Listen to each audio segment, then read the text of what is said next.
আগামী 21 জুন অনুষ্ঠিতব্য Sylhet city corporation নির্বাচনে 5 স্বতন্ত্র মেয়র প্রার্থীর মনোনয়নপত্র বাতিল ঘোষণা করা হয়েছে। বৃহস্পতিবার সকাল 10:30টায় সিলেট আঞ্চলিক নির্বাচন কর্মকর্তার কার্যালয়ে মেয়র পদপ্রার্থীদের মনোনয়নপত্র যাচাই বাছাই শেষে এ তথ্য জানান রিটার্নিং কর্মকর্তা মোহাম্মদ ফয়সল কাদের। সে সময় বৈধ ও বাতিল প্রার্থীদের নাম ঘোষণা করেন তিনি। মনোনয়নপত্র বৈধ হওয়া প্রার্থীরা হলেন মোহাম্মদ আনোয়ারুজ্জামান চৌধুরী নৌকা, নজরুল ইসলাম বাবুল লাঙ্গল, হাফিজ মৌলানা মাহমুদুল হাসান হাতপাখা ও মোহাম্মদ জহিরুল আলম জাকের পার্টি, মোহাম্মদ আব্দুল হানিফ কুট্টু স্বতন্ত্র, মোহাম্মদ সালাউদ্দিন রিমন স্বতন্ত্র। মনোনয়ন বাতিল হওয়া মেয়র প্রার্থীরা সবাই স্বতন্ত্র প্রার্থী ছিলেন।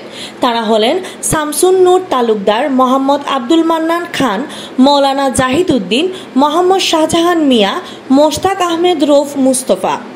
রিটার্নিং কর্মকর্তা মোহাম্মদ ফয়সল কাদের জানান, যাদের মনোনয়নপত্র বাতিল হয়েছে তারা আগামী 3 দিনের ভিতরে আপিল করতে পারবেন। সিলেট সিটি কর্পোরেশন প্রতিষ্ঠিত হয় 2002 সালে।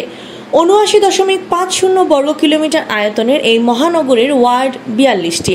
মোট ভোটার 4,86,605 জন। এর মধ্যে পুরুষ 2,53,763 এবং নারী 2,32,842 জন। মোট কেন্দ্র 190টি এবং ভোট কক্ষ 1,364টি।